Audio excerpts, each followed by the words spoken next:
JJ, you want to start us off? Hey, Jeff, how you doing this morning? We're good, JJ. What happened on Thursday, Friday that forced the postponement of last week's game?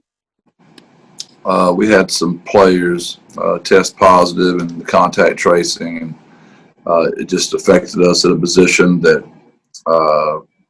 due to injury, positive testing, contact tracing, we wouldn't have been able to play the game. So I got a call from Nick about 8:30 on Thursday night, and whenever Nick calls, it's never good. If he texts, it's a good thing. If he calls, I know it's a bad thing. So it was, and we were on the phone for the next 2 or 3 hours trying to figure it out. You know, with the contact tracing, it takes some time to figure all that out. So I had to make the decision, and Friday morning we announced it to our team at 8, I believe, maybe 7:30, 8, I don't really remember, and went public with it shortly thereafter. Are you hopeful to be able to play this game against UTEP this week? Yes, hopeful would be a good word. Obviously, we're tested again today and tested again Friday. Still waiting for results. And just like I've told y'all many times before, I don't ever feel good till my headsets are on and I see the ball kicked off the tee and I know we're getting to play.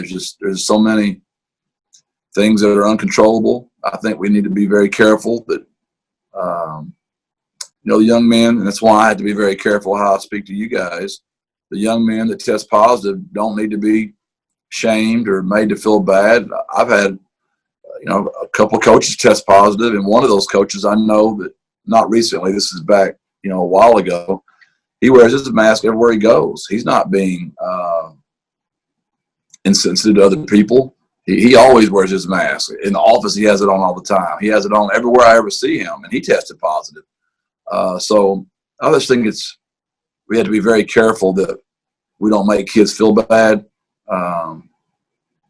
because we have a 0.38, positive rate of testing through all this testing, 0.38.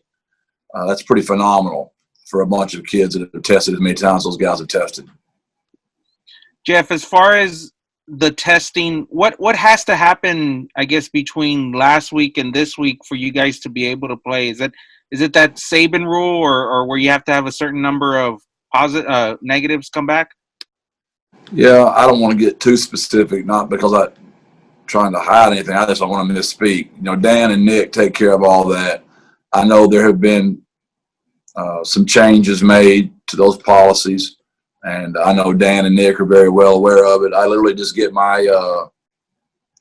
injury report, and I read on there when they're going to be back and who's not going to be back, and maybe they're going to be back, and we just try to build a plan from there. I hope that answers your question, JJ. Okay, Greg. Jeff, how many positive tests was it, and how many guys are out due to contact tracing? We're not sure on the contact tracing yet. Obviously, we've got more testing coming. We've had 2 in the athletic cohort that have tested positive.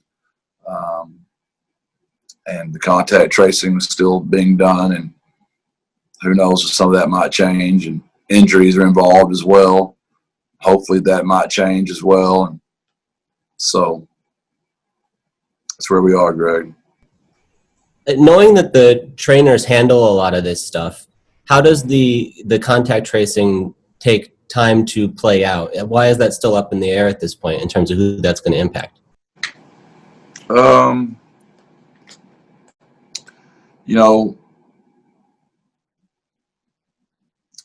It's just a fine line, Greg, of how there's a couple of things here. There's kids I'm trying to protect right now. There's the advantage and disadvantage of UTEP knowing exactly how many of my guys are going to be out. So we reported it on our website and our database. I'm not trying to be insensitive to your question. I also know that there's going to be results from today. There's going to be more results Thursday. There's going to be more results Friday. And so that's where I'd like to leave that if possible, Greg. I guess I'm just trying to piece together if it's 10 days for a positive test and 14 days for contact tracing. It seems strange that, finding out Thursday that last week's game could be off, but this week's game could be on. It feels like everybody would kind of fall in that same period. You're right on some of that, and some of that's not exactly right. There's still the deal that JJ brought up about the Saban rule that could change things, and there's other kids that could be added to the list because there's more testing coming. So there's just, I just rather not get into the whole policy of the Saban rule. You can go read it, and I don't want to be the one on having to, describe exactly what Dan and Nick that is. But once there's a policy there that's in state that could change things. So that's why it's a little vague. And there's been nationally a lot of discussion lately about how to handle the return to play with some of that cardiac testing. Have you guys altered your policy on that at all for guys who test positive, how you handle that cardiac testing before they return to action? I don't believe so, but I know there have been a couple of changes on policy through all this. I literally just let Dan and Nick take care of all that, Greg. There's nothing I can do. That's why it's made this way, so coaches, can't. This is not something I have control over. This is what Dan Bellamy and Nick Turner tell me is what I do. And I don't get into much policy, and because it doesn't matter that I know my job is to coach the football team, and whatever Dan and Nick whoever they tell me is on my roster that week, that's who I go. It might be from dehydration, that might be from concussion, it might be from shoulder injury, it might be from ankle. I don't have a say in any of that, so I just wait, and literally I get an injury report every day. There's an injury section. There's a COVID section. There's a contact tracing section. And I just play the kids they tell me I can play, Greg. Well, then I guess purely from your perspective, if they tell you on Friday, hey, you have these kids back available to play, are you comfortable running them out there Saturday, or do you need to know kind of earlier in the week to get them readjusted to that level of competition? In a normal year, I would say if they don't practice on Tuesday and Wednesday, they're not going to play on Saturday. This year is just so different. We're just trying to play a game. I mean, if you take a hard stance right now that if you're not at practice all week and you get released on Thursday or Friday, you're not going to play, you won't have a roster to play this year. So things are having to be different. And each kid's different. Each situation's different. The position's different. But no, I'm not. In the old days, yes, I would have a hard stance, Greg. If you didn't practice on Tuesday and Wednesday, you weren't going to play on Saturday, right? But this year, I've changed on that. I think pretty much all of college football probably depends on how good your backup is. Can your backup go play at the level you need? Is it going to matter if you play the game or not? So there's a lot of just factors involved. It's just not that simple this year. Everything is just very complicated, and I know that's not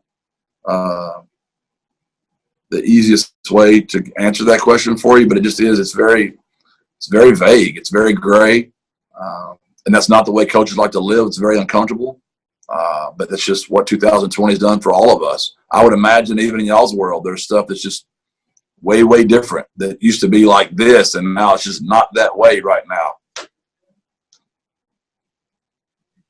Okay, John. Yeah, hey, Coach. How did the team handle, I guess, when you broke the news to them that they weren't going to get to play on Saturday? They were crushed. We all love football, don't get me wrong, but we didn't get in this because of practice. We love to play the game, right? And we had done all the work. And if you think back about last week, we really were physical Tuesday. We were very physical Wednesday.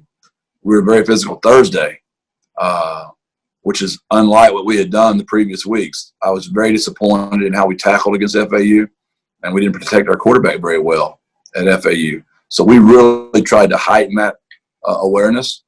And so we put in 3 really good days of work. So they're in on a Friday expecting a walkthrough and get to go play the game. The fun part of the week was their best part was still coming, right? So they were crushed. they didn't get to play. Coaches were too. We all were. That's tough. It was really a terrible feeling. Had to look all those kids in the face, and coaches too. But the safety of our players has always been what's first and foremost. I repeat, we've been 0.38 the entire season on positive testing.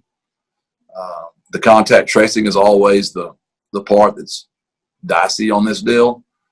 Because if you test positive, you're out, like Greg said, 10 days. If you contact trace, you're out 14 days. But then there's the Saban rule that's involved in that now. So, there's still you just don't know. You just get up every day and like today, we just got through testing again. So who knows what that's going to look like as well. But it was tough to tell our team. Our team did handle it well. I told them my reaction at first. My reaction, I was mad. I wanted to blame somebody. And then I calmed down, and I'm like, this is stupid. You don't need to act this way.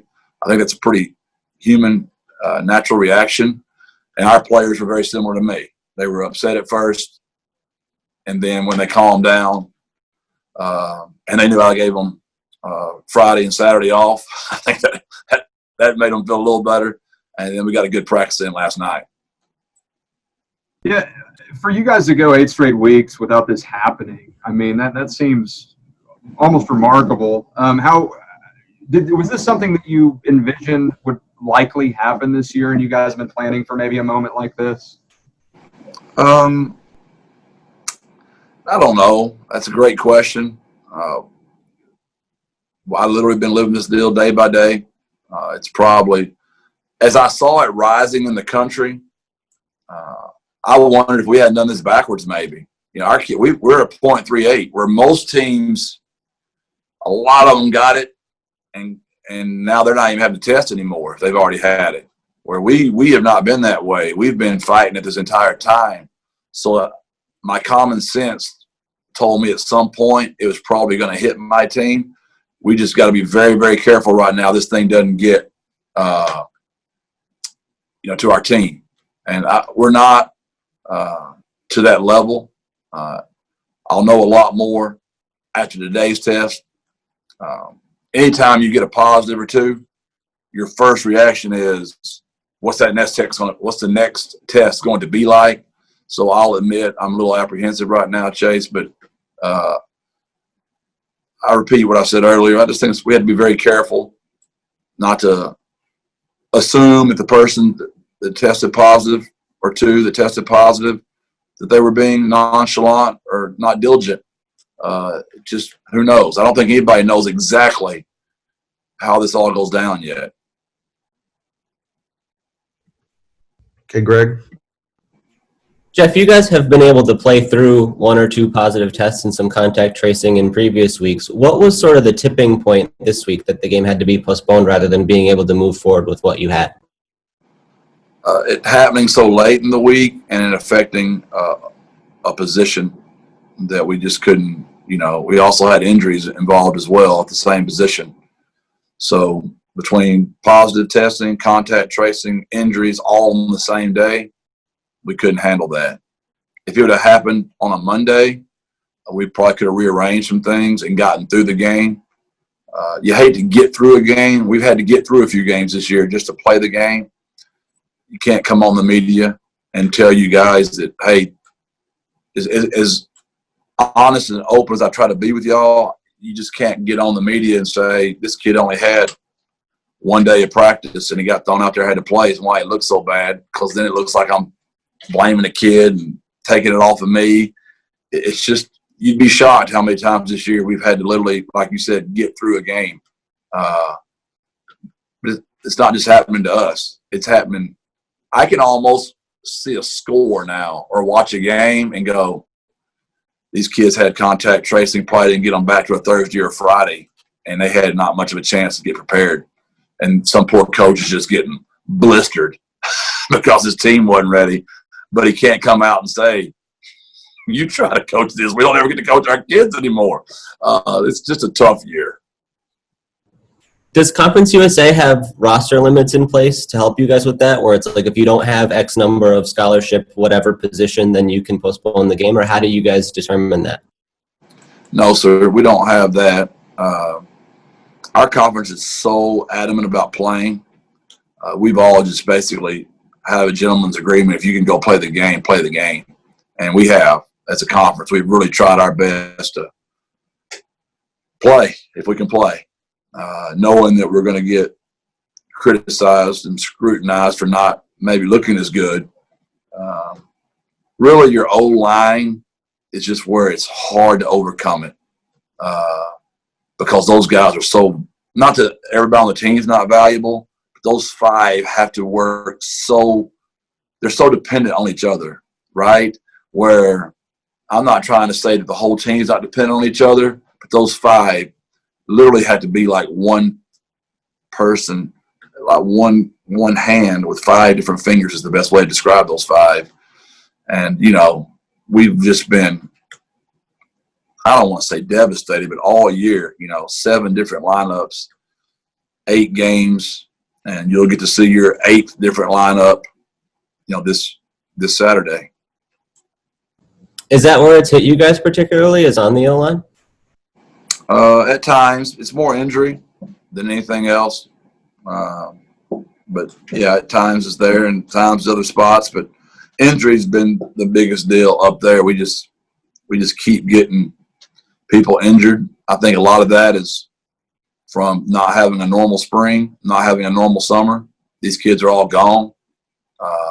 To me, the bigger guys have suffered more of the injuries than the smaller guys have, to me, on my team. I can't say that for the whole country, but it just makes sense. You know, they're large people, and missing all that work in the spring and the summer and having to play. We've literally, that was the first time those kids have had 2 days off since June the 4th, when they got to voluntarily come in here. That's a long grind. You know, you usually get a couple of days for July 4th. You get a couple of days at the end of July. You get a couple of days during fall camp. You get a couple of days during the open week. Those kids have had none of that. So I just think all that adding up on us, Greg, is taking its toll. And then you throw in a positive test and contact tracing, and then that takes a whole nother toll on your team. What's the outlook for being able to reschedule against Rice? I know they have games really scheduled up until the CUSA championship. Yeah, I know they're looking at that. There's some discussion because Marshall's an East team and Rice is a West team. Does us being a West and a West, those decisions are, once again, it's kind of like talking about Dan and Nick a while ago. I don't get too much into the policies because I know Dan and Nick that's what their job is. That's a decision that's going to be made by the powers that are above me. Obviously, I hope that goes in our favor, but if not, it is what it is. Okay, Brett. Hey, Coach. Kind of a practical question here. What's the scouting report on UTEP? What do you see with them? Yeah, much improved again. I know I said the same thing about Rice, but UTEP is very improved. Their quarterback play is very good. He's got a big arm. They've got 2 very good wide receivers. They've got a good running back.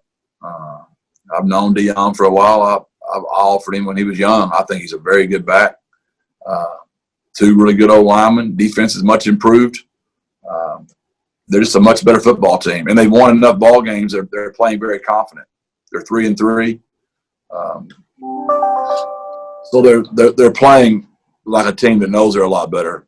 So, very improved team. It'll be a very good game Saturday. All right, and then just kind of doing a little feature on your program. Just talk about getting things in the first year there and how well things have gone. Has it gone maybe a little quicker than you thought it might? You know, we wanted to lay a groundwork of what we're going to be. You know, our culture piece is what we really focused hard on. Our triangle of toughness, our 2-1-0 brand in the city and working our way out has been a major focus point. We want to be very physical on defense. We feel like there at times we've been very physical. We want to be able to take a lot of pride in team run. We want our team to feel great about running the football. We have been very successful at that at times, and at times we haven't. And we want to take a lot of pride in our special teams with our starters playing and taking ownership in playing. And at times we've been very good at that. But I know the groundwork has been laid. We've been competitive in all 8 ball games. Are we perfect? No, sir. We're not. We're anywhere near that. But we do feel like our culture piece has been established, and our 2-1-0 Triangle of Toughness brand is not just lip service. It's something our kids really believe in. Okay, Greg. Jeff, just on UTEP, do you know if there's any, concerns or complications with them traveling for this game, just given that El Paso has been such a hot spot? Have you guys talked about that at all? No, sir. We haven't. Dr. Compost will take care of all that, and be in contact with their AD. I literally just try to do my job the very best I can, Greg, and I trust Dr. Compost. She's done a fantastic job all year, making sure we have games, and she keeps me informed on what's going on. And I'm sure she'll do the same thing this week. And so, no, I haven't heard anything. I know that UTEP hasn't played in 2 weeks. So I know they're dying to play like our kids are dying to play. Okay, anything else for Coach? All right, thanks, everyone. Thank you. Thank y'all. Sorry about that, about Saturday. God bless. Birds up.